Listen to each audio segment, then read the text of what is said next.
My name's Charles Corker. I was born and raised in Hanover County, a little town of Beaver Dam, Virginia, and brought up in a good family, one brother, one sister. I was the youngest. My mother made sure I went to church every Sunday, and I went to church every Sunday until I was old enough to start rebelling, I guess. I always rebelled. I got in trouble in school, smoking, skipping school, stuff like that. And as I got older, drinking beer every time I got the chance. I thought it was the coolest thing was to drink beer. I was a kid, I always liked working on cars. And when I was in school, that's when I started welding in vo-ed class. And my first job, when I was 17, I went to work at as a welding apprentice for a company in Richmond called Rico. I started drinking when I was like probably 13. And just kept on drinking every chance I got. I thought, like I said, I thought it was the coolest thing you could ever do. No matter how much my parents tried to talk to me and tell me not to do stuff, I kept getting in trouble. And one of my first accidents I had, I was 16, it was me and a friend of mine, and we had just gotten some beer. And it had been raining, and I was going down the highway, and I was running like probably 75 or 80. And I ran outside the road, and when I did, I overcorrected and slid, and that was the last thing I remember. The car ended up being crashed in on both sides. The driver's door was pushed all the way open, and the car was resting in a ditch.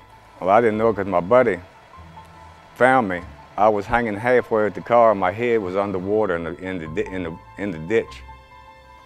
If he hadn't been there to pull me out, I guess I would have drowned in a mud puddle, I guess you'd say. And that right there was nothing but the grace of God that saved me. But I didn't see it like that. I just figured that I was lucky. It was about a year later when I got my first DUI. Like I said, I was 17, and I was going too fast again, lost control of the car, and cut a telephone pole in half, and walked away from that. Once again, the grace of God had saved me, but I didn't see it that way. But I got arrested for a DUI, and they just kept me overnight, and my parents come and got me the next day. And I went for a year for the driver's license, and I got my license, and I did good for a while, but I always drinking, always partying, hanging around with my good time friends. And when I got older, a couple of years old, and started hanging around more people and doing more partying, that's when I started snorting crank. I had got to doing crank, and I liked it because I liked something to get me up. Felt like it made me alert. Between that and drinking, I could really drink beer then. And I kept doing that, and then I got introduced to coke, powder coke, and was snorting that like a fiend. That kept going for a long time, and I got married. When I got married, I settled down a little bit, and but I kept drinking. And I kept drinking and partying to the point that we finally split up. She had had enough. Then I met another lady and got married. The focal point of my life was partying. And she finally had enough of that, and we split up. I kept partying, then I got married for the third time. I was partying harder now. Now I was smoking crack. I did a lot of out-of-town work, welding. I could really party then. Needless to say, we split up. When we split up, I was making a drug run one evening, and I'd been drinking all day, drinking whiskey. And I was close to home, and I passed out and turned my truck upside down, and I was arrested for DUI. That was my third DUI in 10 years, and it was a Class 6 felony. Well, anyway, I did 15 months in jail on that and was on supervised probation. Well, supervised probation, I had it in my head they weren't going to tell me what to do. And I violated probation for dirty urine. Went to jail for 11 months.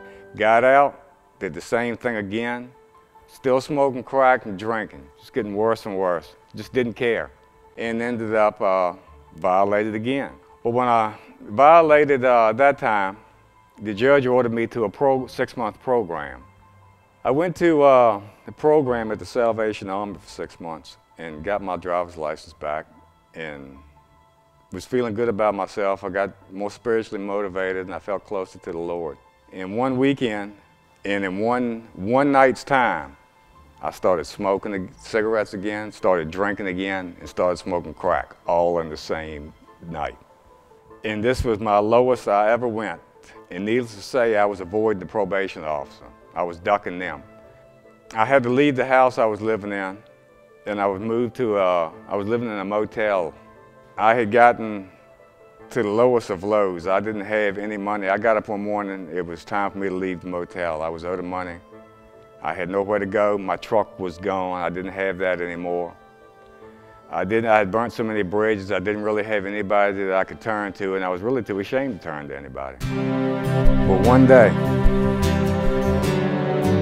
as I was walking down the street praying, wondering what I was going to do, at complete loss. I just didn't know anymore. Everything was gone, and I had nowhere to turn. My probation officer saw me and stopped. And he said, "You know, I've been looking for you." And I told him, I said, "I'm sure you have." He said, "Why don't you come into the office and we need to talk." I don't know why, but I went. And he told me, he said, "You know, I've got to violate you." And I was almost relieved. I was almost like, good. I'm glad. I'm tired of running. I had nowhere to go. I'm tired. I'm ready to give up. I went to court on a probation violation, and this was the third time I'd violated, and they were tired of having to put up with me. They give me the time I had over my head, which was 4.5 years, and they ended up doing 3 years and 10 months, doing 85% of my time. The chaplain at the prison, he was a real good guy, and I attended Bible study weekly, and I went to church on Sundays. And a friend of mine, the pastor, in Beaver Dam Baptist, he was trying to find me a place to go when I got out. And I was praying, "Lord, please close all the doors that you wouldn't have me go through, and just leave that one open for me, because I don't know which road to take, and I don't want to take the wrong one. I want to do what you want me to do, not what I want." And when he came and picked me up, he told me, he said, "The place I had for you to go fell through." He said, "But," he said, "I called the guy." He said, "You remember Tim Moyer?" I said, "Yeah." He said, I called Tim. He's at this place called The Rock, the Richmond Outreach Center. He said that they probably have a place there for you. So that's where I came. The day I got out of the prison, I came here to The Rock. It's been a rewarding, fulfilling experience for me to be here.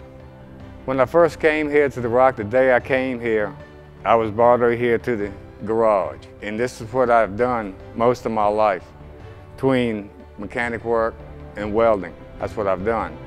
My duties here are to make sure all the buses are up and running, all the transportation vehicles are up and running.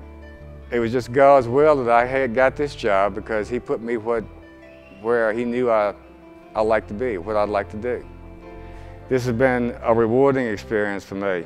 God has, following His will, has put me where I'm at. I've got my driver's license back. Through the help of some of my friends here at The Rock, I've got a pickup truck. Through The Rock, I've got a place to live. It makes me wish I had done this years ago. When God was calling me when I was young, and I didn't follow Him.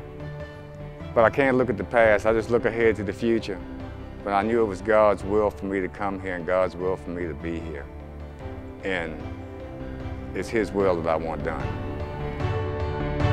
Imagine staying in this moment, staying in this moment forever. It's true.